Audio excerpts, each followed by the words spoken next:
you.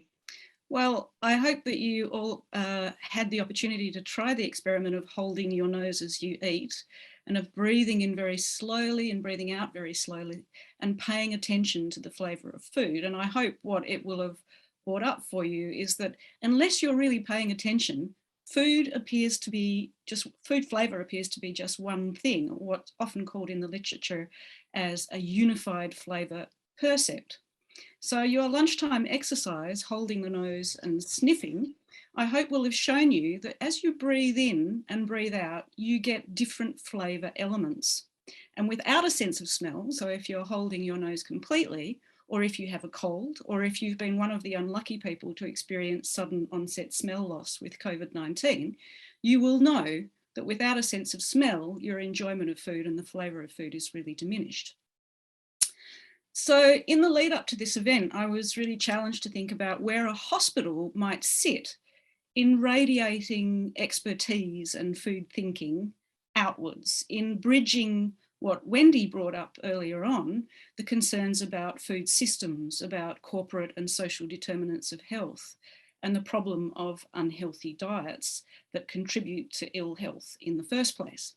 And I wanted to think about that in relation to Lynn's concern about the specific expertise and approaches that are required for acute dietary issues in the hospital setting. And all of this alongside concerns that several people I think have brought up about imposing ideas about healthy diets at the wrong time or in the wrong setting. And I think for me, I felt a little bit like Lynn earlier, a great sense of unease about talking about healthy food relationships in relation to hospital settings, because sometimes food really does just need to be medicine, but even more so for me, because illness and not fun and joy often mediates the psychological experience of food in a hospital setting. And so I was not immediately convinced the hospital was the right place for addressing children's food choices. So if I can share my screen.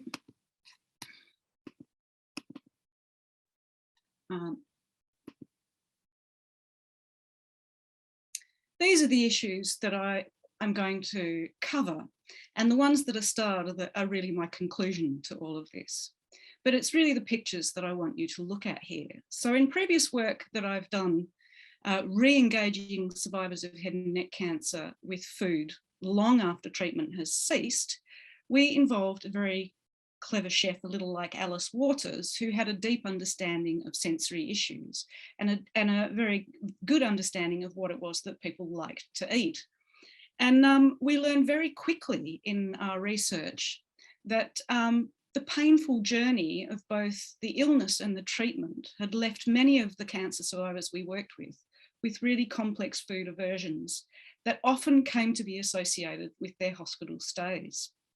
So indeed, based on their requests, we actually moved our research from the very aesthetically pleasing Maggie Centre, which you can see here, because the participants felt it was too close to the Northern Centre for Cancer Care and too close to some of the memories that they had developed as a result of their cancer treatment.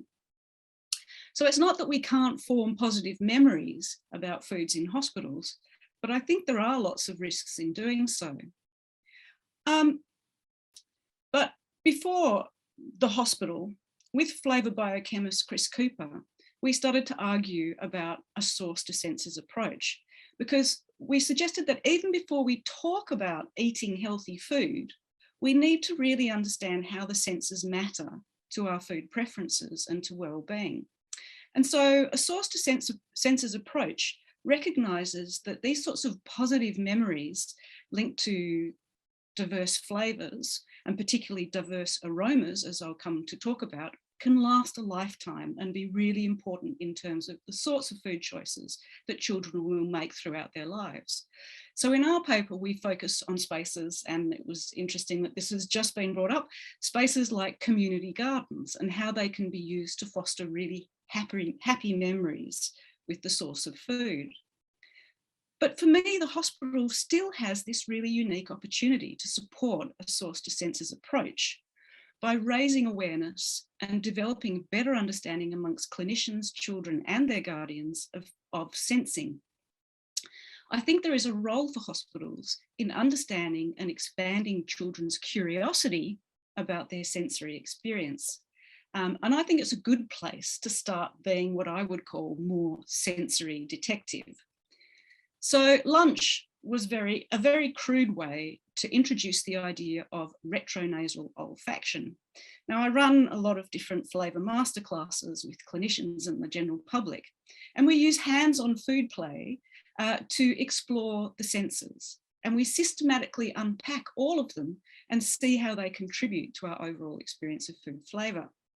So normally I would demonstrate retronasal olfaction wearing a nose clip to really block out the sense of smell, and some jelly beans, the classic jelly bean test. And it always surprises me that this sort of knowledge is not generally taught in most medical education, because for me it's so imperative to understanding why we like what we like. So I've run flavour masterclasses, for example, with dietitians, and you see they're fully shocked when they take the nose clip off and breathe out. The sudden hit of the flavour is absolutely astounding. And what this exercise demonstrates, first of all, is the importance of the sense of smell to the overall perception of food flavour. But it also demonstrates how retronasal olfaction, not the sniffing in, which is called orthonasal olfaction, but retronasal olfaction, when the aroma volatiles are forced back up through the throat and towards the olfactory epithelium and bulb, is when we really get the flavour of food. So if you want to practice this at home, you can think, for example, about eating a really stinky cheese like an époix or something. The smell of the cheese may be disgusting, the outside smell, and it's on the chewing and warming of the breath and the swallowing that we get the delicious cheesy flavour. So what these flavour masterclasses do for me is really reveal something very basic, and this is the everyday confusion between taste, what happens on our mouths, on our tongues, and flavour as the overall experience of food, and the problem of what is often called oral referral. So Olfaction and Spence, two psychologists, talk about this in terms of the ventriloquism effect. We tend to misattribute and misinterpret where the flavour of food comes from. It's like hearing the sound from the puppet's mouth, when in fact it's Kevin Spacey that's doing the talking here. Smell largely drives and governs our experience of the flavour of food. Some people would say it's 80% of our experience of food, but in fact, it's all of the floral notes and the fruity notes, all of those elements of food flavour come from our sense of smell. And that largely comes from retronasal and not orthonasal olfaction. But there's also a really strong psychological element to how we perceive food flavour and what we end up liking and enjoying and wanting to put in our mouths. So it's really important to recognise that our appreciation is actually more of a sensory and cognitive interaction. This is critical because most of our sustaining food preferences are forged in childhood. And so these sorts of relationships are really, really important. There's so much going on that we rarely have the opportunity to unpack. And in my experience, both working with children and adults, when we start to unpack this, it's really valuable for a whole range of different reasons. So in teaching the general public, I've found this sensory star really useful to simplify some of the different sensory inputs. And I combine this with Olfaction and Spence's really useful definition here that gives us a rounded and useful point of departure for exploring the importance of the senses to our enjoyment of food.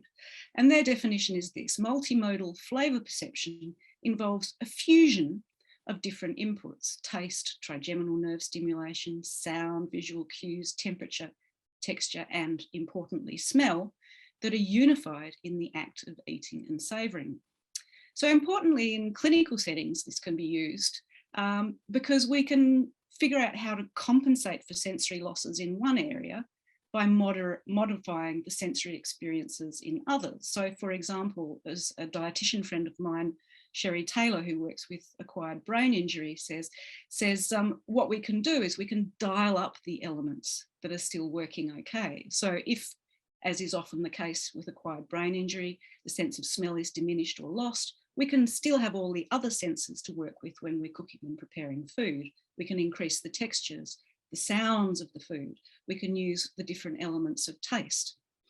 And this is really important because we know that the feedback and pleasure of food is so important for everyone in terms of wanting to eat in the first place. And a loss of sensory experience can really diminish appetite. So this is really important. So we really need to start, I think, from an understanding that food feels different in different bodies for a whole range of complex reasons, and it's not just because of illness. So I want to give an example here of a food play sensory workshop we did with a group of teenage girls. It was very much a commensal experience. So I'm going back to Wendy's introductory talk. The girls love sharing their experience, but also learning about the uniqueness of their own sensory experience in that setting. They discovered they were experts in their own sensory experience of food. So in these pictures, we're exploring the taste receptors on the tongue, and we've actually coloured the tongue blue and are counting the fungiform papillae. Now we know that there's genetic diversity in the density of taste receptors, and some people are better or have more intense taste experiences than others. So the classic one, of course, is bitterness. So we'll find a lot of children are much more sensitive to bitterness, A, because their sensory systems are not as well developed, but also they may have more bitter taste receptors on their tongue. So one of the girls in the group, when we first came in, identified herself as a fussy eater, and she wore it as a badge of failure. And she said this was a reason why she had poor food habits. My mum calls me a fussy eater and I'm too skinny. In the workshop, she discovered that she had a high density of the taste buds required for tasting bitterness. She was what we would call in the literature a super taster. When she found this out, she was so surprised and so pleased. She said, "I'm not a fussy eater, I'm a super taster." And the next thing you know, she wanted to try everything that was on offer. Her mother rang me after the event and said asked what had happened, because she said her daughter had suddenly become so interested and so engaged and wanting to try all these different foods. So in our food play workshops, we find that that sense of discovery of your own difference and your own uniqueness is incredibly empowering. So we talk a lot about becoming more sensory detective and seeing how you can become an expert of your own experience and how valuable that is in terms of food choices. And if we look at something like smell, which I've said largely governs our experience of food flavour, we know that we are very different in how we sense odours. And language in particular plays a critical role in this. So what's happening in the brain plays a particular role in coordinating all of these activities. There's a lot more to discuss than this slide about why we might have different olfactory sense. And I'm not going to talk here about the social determinants or things like exposure to fast foods or air pollution and how this might actually shift our sensory experience. I want this slide really to demonstrate that there is such difference. Sensory difference is the norm and not the exception. So we know, for example, that around less than 1 to 2% of people are congenitally anosmic. That means that they have no useful sense of smell for everyday life. They have no sense of smell. Functional anosmia is when the sense of smell is so diminished that it's not useful in everyday life. We know that other olfactory disorders post-COVID now contribute to around 15 to 22% of the population having some altered sense of smell. With COVID, we've seen around 50% of people with Delta have had some experience of diminished smell, but when they've actually been tested using sensory tests, that number is actually more like 70 to 80% have a reduced smell function. And sometimes this can last for a lot longer. Now, there are all sorts of other reasons why we may sense differently. Culture, whether we have a different genetic ability to taste, and also whether we've been trained or have had greater experience. And I will come on to this in a moment. But the sort of types of olfactory disorders that we can have is not often common knowledge. And I think we're only just starting to understand how common this is in the general population, but how rarely we actually look at or examine sensory experience as sort of mediating our experience of food. So the first thing I think we need to do in order to develop a sort of sensory approach is get away from using the word taste. Taste, we often say, this food tastes good, but actually what we mean is the flavour of food taste is good. We need to understand taste in a biological sense refers only to the things that are happening in our mouth, the taste receptors that include salt, sweet, sour, bitter, and umami. And there's lots of really interesting work that looks at food and their different sensory profiles. What's kind of interesting, going back to why food tastes good in the first place, is as Moritzen suggests, many of the kinds of ultra-processed foods that are commonly liked by children and increasingly prevalent in the global food supply are made more palatable in the food industry, coming back to the corporate determinants of health, by shifting the balance of these taste elements upwards. So in a sense, if you like, healthy foods have more complex flavours. High fat, salt, sugar foods are actually often much less complex. So the important point here is really that smell drives our experience of food flavour, and all of the interesting elements of food flavours come from olfaction. So we know that the human olfactory system has hundreds of different olfactory receptors, and of all the senses, it far outperforms them in terms of the number of different stimuli that are available to us. We used to think it was around 10,000, and now we think it's probably more like around 1 trillion. A second important point, whoops, for some reason my Microsoft Outlook is now deciding that it wants to update. My apologies about this, let's try again. A really important point about smell is that it's more than an issue of the olfactory receptors.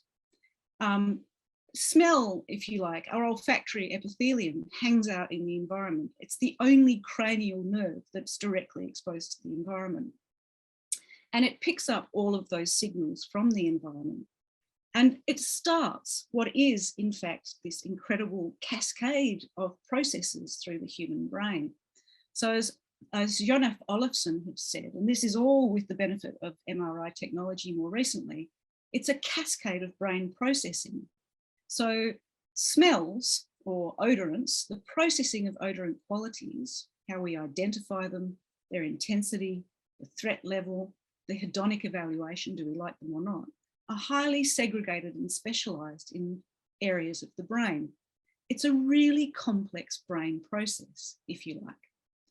Now, I think smell has largely been overlooked, and yet that's a real mistake because it governs the experience of the diverse food flavours that's likely to give us a really healthy diet. I wanted to mention something clinical very briefly because this brings it out as well. And I mentioned that the Delta variant in particular has resulted in around about 50% of people experiencing sudden onset smell loss. So this is good in one sense that suddenly people are recognising smell matters, but it's also been linked to a reduced motivation to eat for many, many people. And poor diet due to sensory alteration has been linked now to increasing levels of malnutrition amongst people with long COVID. And while children are less likely to be infected, long COVID kids are seeing lots more people coming in with eating difficulties. And we're seeing lots of examples of acute food aversions that can be linked to the impact on sensory systems. Um, the problem, I think, or one of the problems with why we don't talk about this enough is because smell is really difficult to evidence, or changes in the experience of smell has been really difficult to evidence. So as there was a recent paper on COVID smell loss in children, for example, that said the main problems that we've seen is that symptoms related to taste and smell are so subjective, it's really hard to assess them in paediatric age groups. But again, I think this is a really important part of child's development and development of eating preferences that can last a lifetime. So we really do need to look at this, and we can see that often people are unaware of some of the kinds of olfactory deficits that are apparent. But we do have far more tools available to us to see how well people smell over the life course, and we know a lot more about this than we used to. So what is clear is that there's a curve in our smell capacity. And this image is of what is called a TDI score, threshold discrimination and identification test, that shows how our sense of smell changes with age. And what we know from this is that the ability to identify and classify smells gets better with practice. So you see the beginning of the curve when in younger childhood, we tend not to be quite as good smellers, if you want to use that term, as we are in our 20s and 30s. Now, our actual smell abilities peak between the ages of 20 and 30 and tend to decline after the age of about 31. So most of us who are in the profession may not have a good capacity or sense of smell as the children that we're working with. Most of the work on olfaction or on smell is focused on measuring that orthonasal olfaction. So this is the classic sniffing sticks test, and this is readily available and used a lot in ENT clinics, but don't tend to see it used quite so much in other settings, which I always find quite surprising because it's quite easy to do. And it gives you a real sense of whether someone's sensory system is working well. More recently, they've been developing really interesting measures for retronasal olfaction, but that's still work that is in form coming out. But I think the important thing is if you have a knowledge of sensory systems and you watch somebody eating, it's fairly easy to pick up and recognize when somebody's system is not working as well as it could. But there are more reasons to know about smell and smell function than just about food preferences. And the first thing is understanding we know there is a relationship between the size of the olfactory bulb and the severity of depression. So if you are not using your sense of smell, it has been linked to mental health issues and vice versa. And this picture on the right, I love this picture because this is Professor Thomas Hummel.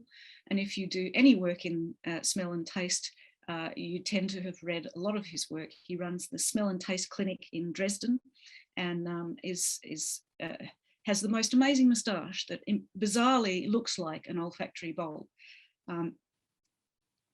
There's also an increasing interest in the relationship between olfaction and cognition. And in this experiment, they were looking at particular aromas that can boost cognitive function. For me, more interesting is how cognitive function improves with more developed smell capacities. There's also this very interesting area of memory and smell, and how smell is exceptionally viscerally involving. So this is a photo of me when I was 5 years old in Tasmania, and petrichor, the smell of the soil, so evocative for me, often bringing up more positive memories in childhood than is the case in adults, interestingly. So these odour-evoked memories are particularly viscerally involving.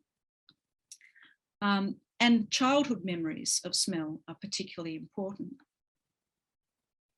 And we know that our olfactory abilities are related to the environment that we live in, but we can also train our sense of smell. So olfactory training has been shown to improve smell identification even in young children. It's an interesting opportunity. So if we think, for example, about wine tasters or perfumers, their ability to discern between scents is quite advanced. A wine taster tends to be quite discerning about what they put in their mouth. And this wine taster suggests here that the development of language is what distinguishes her. But we know from MRI studies that the brain structures of sommeliers and perfumers are different in the hippocampal area, the memory parts of the brain. Smell training changes the size of the olfactory bulb and has an impact in the cognitive processes of the brain. So this is very interesting work. I think there's a lot more that could be done here. I think there's a lot more that could be done in thinking about olfactory training and developing senses. So this is, for example, a really interesting smell memory game.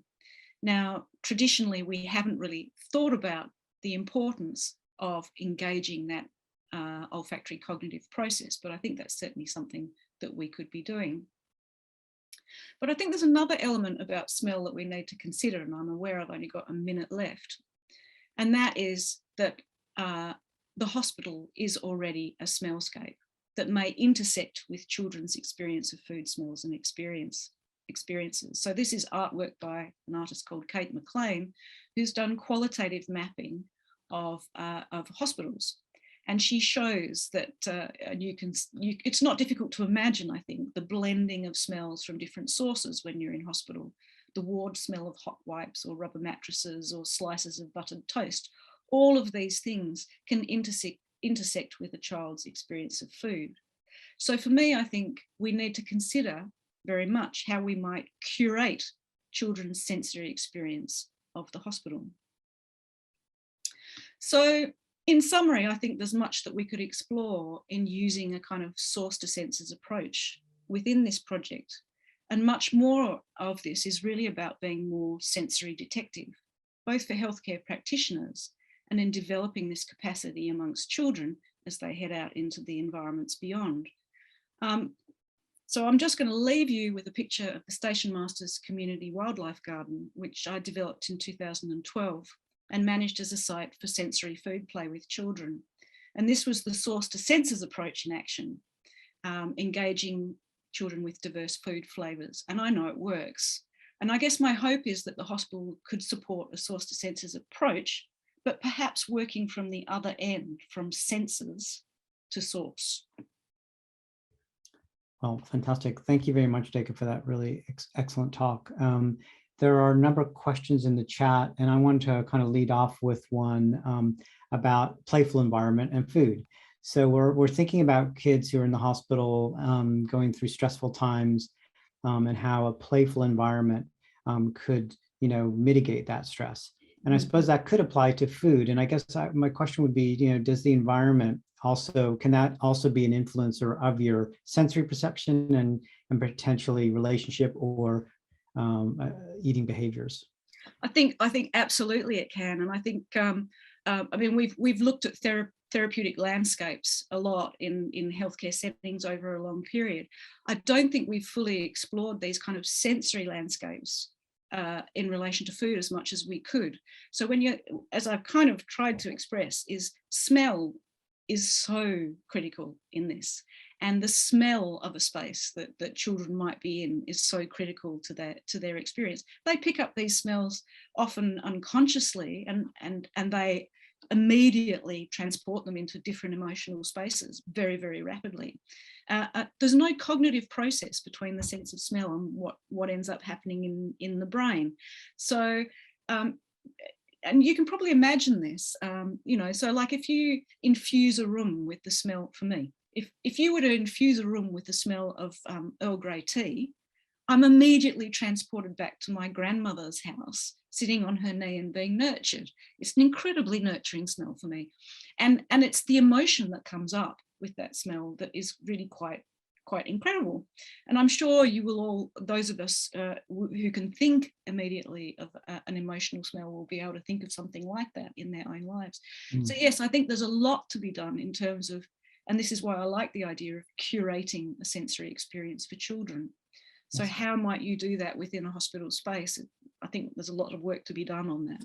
That's great. Thank you very much indeed. There's a question I'm going to paraphrase from Sophie Phillips, who shared that she had COVID, probably had that functional anosmia, or at least some kind of, but then interestingly, afterwards, it's changed her taste for different foods. So can you provide some perspective on what's going on? Yeah, I mean, the COVID story I could spend another 2 hours talking about COVID and smell and olfactory changes with COVID. But often what seems to happen is we're finding for a lot of people for whom this becomes an enduring issue, it can switch from anosmia, a loss of sense of smell, into something a lot more troubling called parosmia, which is distorted sense of smell, which can lead to a lot of foods tasting really off. And we know that there are certain chemical triggers in foods that will trigger that parosmic experience. Onions, coffee, garlic, particular smells that can become really problematic. And I know for a lot of frontline healthcare professionals who've experienced this, working in a hospital setting around certain smells can become really, really difficult. Yeah. So this is, again, these sort of olfactory deficits are not routinely taught.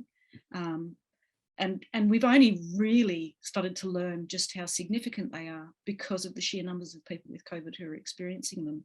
Yeah. So yes, there's a lot going on there. Well, there's much more to talk about, and unfortunately we're coming to the end of our time, but there's some great questions in the chat, Duika, that maybe you could sort of answer. I think some of them center around how we should expect children who have different conditions to maybe have an altered perception of food, how parents can be advised, how the hospital can also be designed, I think, to address those needs. And this has been, kind of the type of talk that makes us all think about experiences we've had where we're in a different sort of activity state or sick, and it has real relevance, I think, to our perception of food. So once again, thanks very much. And we'll do a kind of virtual clap, or please, let's all thank Duika for a fantastic talk.